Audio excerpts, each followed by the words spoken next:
I'm proud to have the Fort Worth Fire and Police Associations endorse me because they know I'll be an advocate for them, making sure they have the resources they need to get their job done effectively and efficiently.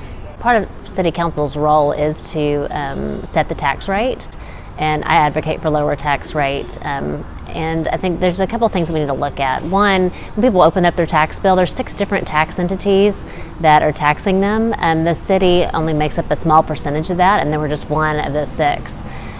We need to run the city like we do our business or our home, and make sure that we're staying and funding things that are within our means and funding essential services.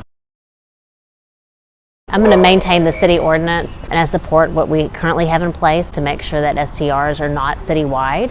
I oppose having them where it's zoned for single-family residences. I think there is a time and a place for them, but I don't think that we need them right now. I believe it's our role to protect our existing neighborhoods and make sure that we have the infrastructure in place around those first before we continue developing. Development is coming. We just need to be responsible about how we do it. Using Eagle Mountain Saginaw ISD as an example, we have about 22,000 to 23,000 students enrolled currently. Over the next decade, according to the 2022 Q4 report, we'll have about 30,000 students. So the ISD is planning for things like this to come along. We know the students are going to be coming. We know the people are coming. We just have to be responsible about how we develop the land, but making sure that we are taking care of the mobility issues, that we don't hinder EMS response times, that we're making sure that we do have the roads in place to sustain the growth.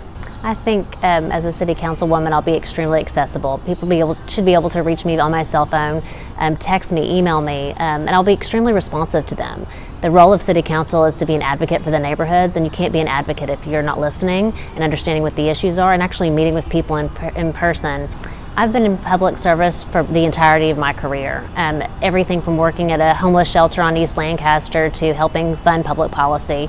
My endorsements come from individuals that understand my ability, my work ethic, how I get business done, and my understanding of city government, how that interacts with the private sector, and how there has to be public and private collaborations to get work done. The reason I'm running is to make sure that we have common sense, business-driven solutions at City Hall.